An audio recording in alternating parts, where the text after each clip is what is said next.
Hi everybody, it's crazy. It's Sunday and it's time for the UPBGE video of the week. Now before I get started, gotta give a shout out to my trusted because you guys rock. To my crazy fam, I love you guys. Now, we're up to episode number 135 and last week we left off with performance target. I'm gonna go a little bit slow with this one because it's not really short, but it is very small chapter, but I do want to try to get as much as I can because optimization is very important. Okay, your workflow is very important. So let's get started. So performance target. If you are a PC gamer, you are no doubt familiar uh, with the perhaps frustrating notion of minimum system requirement. Unlike video game consoles, which have a fixed set of hardware, computers vary a great deal in capacity and performance. Minimum system requirement is a way to guarantee that the game will run at a sig- sufficiently, I'm trying to say that 5 times fast, acceptable performance level given a certain hardware configuration. One of the questions that you should ask yourself before starting any project is, who is your target audience? Okay, so let's gotta get my mouse over here. It was on my other screen. All right, so for example, if you are making a casual web-based online game, you probably want to keep the system requirements relatively low so that a larger number of casual gamers can enjoy it. On the other hand, if your game is full blown action game, then there is a higher chance that your game will be enjoyed by serious gamers with relatively fast computers. Figure 8-2 illustrates the difference between graphics between one of the first video games and a modern 3D video game. Okay, so what they're talking about is this one here, and if you're an old gamer like me, you know this is Pong. Okay, you would play Pong with friends, uh, you know, on the same computer. Okay, because it would bounce across, and they have objects that would fall in a way that can make the ball bounce in a weird direction, same and so on and so forth. Newer games, you actually can see where you're walking in more of a first-person view playing game. Okay, Pong. Source was Atari Inc. Dead Cyber, which is back in 2014, which is Andre Bareth. Okay, so Blender on the web. Publishing a Blender game as a browser game is mentioned in Chapter 9, Publishing and Beyond.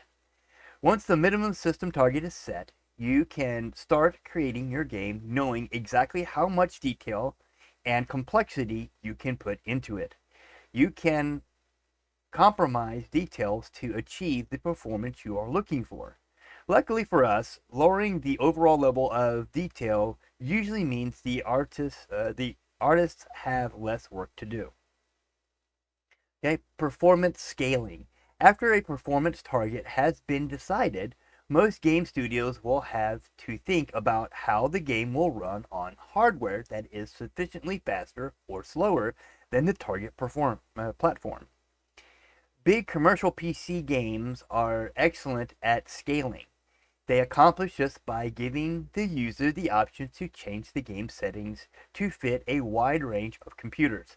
However, making a game run well on a wide range of computers is time consuming, because additional development time is necessary to make sure the game works well at every combination of settings.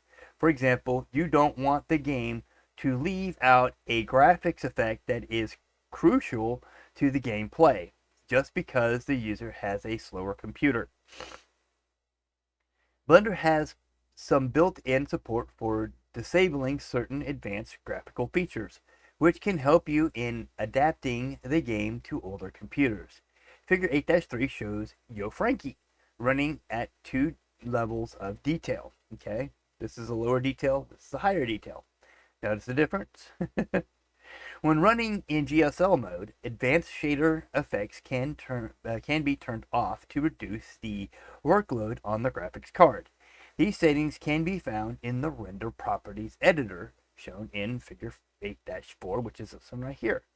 Okay, so you can go here, and right here's your shading. You can kick it over to GLSL. I would always run it in GLSL mode because of the fact that if you use multi-texture or single texture, they're really designed for really old top-down or forward view games or side-scrolling. Because of the fact that they don't really offer a lot of other features that can help you do a lot more for your game to optimize it. Okay? Alright, so lights disables all GSL lighting calculation. Has the largest impact on performance as well as visual. So if you turn off lights, it's going to make it a lot less visually stimulating. Okay, shaders disables. Okay, disables advanced GLSL surface shaders. Only basic, diffuse, and specular shaders will be used. Okay, so you can't use a really detailed shader if you turn this off. It'll just go back to its whatever the material and texture is set at. Okay, shadows, disabling shadows cast by lamps. You can turn that off, and if you turn that off, the lamps won't cast shadows on anything. So that kind of helps with performance because it's not projecting where the shadow should be. Okay, ramps disables ramps material shaders. Okay, so that just turns off the material shader, the ramps for them, so you can't dance between them. Okay, nodes disables nodes material shaders. Okay, this one a lot of people will never discontinue using because node shaders are awesome to use. But if you're running on like an old school style game, you don't really need to have node shaders because you're doing something simple. If it's a really simple game, nodes are not going to really help you. But for the most part, if you're trying to do a really detailed game or do like an animation that requires like really good detail, nodes can be your best friend. Okay, extra textures. Okay, disables textures that are not mapped to the diffuse channel of a material. So in effect, this will disable any specular map, normal map, or emit texture, and only keeps the diffuse texture on the surface. So in other words, it will just, if you don't have any shade, if all your shaders are not linked in the chain, it will disable all specular maps, all normal maps, mits, everything. The only thing it will have is just your diffuse shader, and that's it. Diffuse texture. That's all you'll have. So whatever your texture is what it will be. All right, so all of the above options are only changeable in GLSL mode. In single texture and multi-texture mode, the game engine will always render everything in exactly the same way. So you will not be able to do that in single texture or multi-textural. Now, way back in the day, multi-textural, they don't even have single texture anymore. Okay, and multi-textural mode is just more textures. You can add textures together. GLSL means that you can add as many as you want. You don't just be limited to a certain amount. And you can turn these on and off. With multi-texture mode, you will not. Okay, in the older game engine, basically multi-texture was what you started off with. And when GLSL finally came into play and they added that feature, they had it to where you can either turn GLSL on and off or multi-texture on and off. And now I know that UPBGE uses just straight GLSL because multi-texture is just an old way of doing things. So let's see, we're looking at 8. Okay, so I'm gonna finish reading this little part here, and then I'm gonna end it right there. So, apart from tinkering with graphical features to influence the performance of the game, many commercial games also vary the object level of detail, reduce particle effects, density, and even change the audio quality in order to make the game play smoother on older hardware. Some of these techniques are explained in this chapter. Okay, so basically what they're saying is your level of detail won't be as good. Like instead of seeing far off things as exactly what they are, they'll be a square, a circle, a triangle, something like that way off in the distance because you're really not going to see it that far away. But as you get closer to it, the detail changes and becomes more detailed the closer you get. Well, turning down the levels of detail will actually make it to where you got either your detail up close, a little bit further away, and farther away, which is 3 steps instead of 16. Okay. Let's see here. Reducing particle effects density. Another Rainfall. Everybody has ever played a game that's dealt with rain in a game is completely crazy because the particle density is so big that it actually, if you're on a slower system, it will drag the FPS down to almost zero. If you have it to where the density is less, you don't have that many raindrops, and you have it just mainly on the in front of the screen as an overlay, then that right there actually will save you performance, and the person who has an older system won't lag as bad. Okay. See, audio quality. Audio quality is funny because everybody thinks of audio quality as how many decibels it puts out, so on and so forth. No, it's actually the formatting. If you have an MP3 compared to an OOG or a wave is unfiltered. In other words, it's just put out there. It's the biggest file you're going to get. So that can drag performance down if it's a WAV file compared to an OOG or an MP3. MP3 is basically what most people go with because it's a lot easier to work with, and the compression ratio is nice, and it doesn't cost so much performance. Some of the techniques that you can use to do better performance with your game, there's a million and one, and they're going to go through a lot of it in this chapter. But what you want to understand is you don't want to limit it too much. You don't want to give it too much flexibility, and you don't want to give it not enough. Okay, you want to be able to have it to where, yeah, the user can slow it down a little bit because their computer might not be as fast, or they might want to play it on a different level. A lot of people have a 4K TV. Some people don't. Right now let me see if I can switch it to it. No, wrong one. That one. Okay, this one is on a 1080p. Okay, monitor. It's basically an old TV. If I showed it from another view, you'd be able to understand. But for that, get rid of that. Okay, for that, you don't want to have a 4K graphics, set up in your game. You don't want to have like the motion blur and all that, some stuff that's supposed to make it look ultra real in a 4K environment when you're only running it at 1080p. Okay, you're not going to ever see it. You're not going to ever notice it. So you're wasting that for no reason at all. Now, if you do have a 4K TV and you want to get all the bells and whistles, the lighting effects and the rain and the sunshine in your eyes and all that neat stuff, then you can turn it all the way up to ultra, which is the highest standard you can get. But if you're running on like a 1080p or less, there's some 720s out there. Okay, that's the best graphics you're gonna get is an old CRT. Some people run on old stuff. And you want to be able to like optimize it enough so that most people can play your game.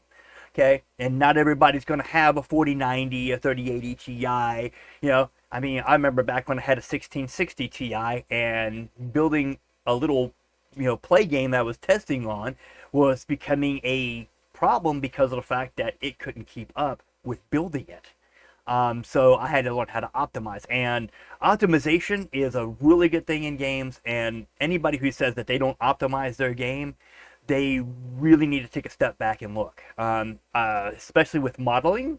And I'll bring this to effect. I actually had to, on one of my games, is actually, I had a building, and I love this building. And it was one of the first buildings that I made it to where you can walk into. And I went back and I was like, okay, well, I'm going to put it over here. I'm going to put it for a little bit lesser base game, because I want to play around with it, and realized that it was not an optimized model. And when you don't have an optimized model, let me switch back over here. When you don't have an optimized model, okay, or optimized sound or optimized lighting or any of that stuff, things can go awry pretty fast. And I realized that I had so many vertices in this one little building that really did not need it. Even no matter how close I got, you really didn't need all them vertices. And a lot of people were like, oh, well, all you have to do is make them in the quads, yada, yada, yada. Well, the problem is when you're trying to build something, you'll have a lot of quads. Okay, you'll have a lot of cubes and cylinders and funnels and you name it. You have all different kinds of shapes that you're trying to put into this one building, and then when you put them all together, you get all these extra vertices, and most people just go ahead and, remove extra vertices and find out that there was like 5,000 vertices. And you're like, oh my God, that's a lot of vertices. You know, yeah, I found out I had way more. Even after doing that, I had to refix some things. And once I refixed them, I had even more vertices than I started out with originally.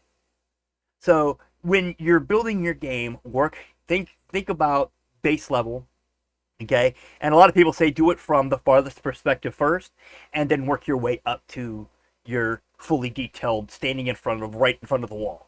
Okay, I'm trying to work with that mentality in my game, because when you're working with optimization, you want to start simple and work your way up. And I did not do that with my game. I mean, it's only the first scene of the game, and I was like, okay, I'm gonna play with it, and I'm gonna get this right. I want it to look right. I want it to look pretty. I want it to look good and detailed, but I don't want to sacrifice my performance. So the best thing to do is start small.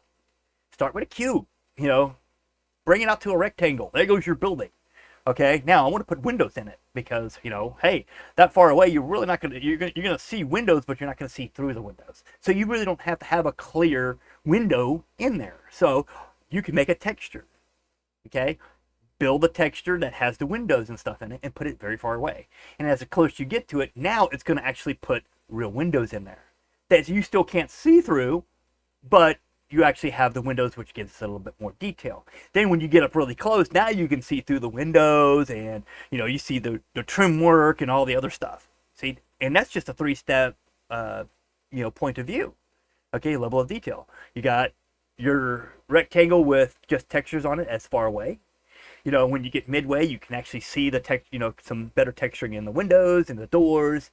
You can see that it actually is a nice brick. And then when you get up close, you can see all the cracks in the brick, the detail of the windowsill, the windows you can see through, and so on and so forth. That's optimizing your game, which I wish I would have done before I started building my game. So keep that in mind for next week. We're going to go on to page, let me see if I can scroll down to make sure I'm not at the bottom of a page. Yeah, it's about bottom of that page, which is bottom of page 7. Okay, when to optimize. We'll do that for next week. All right? Keep it real.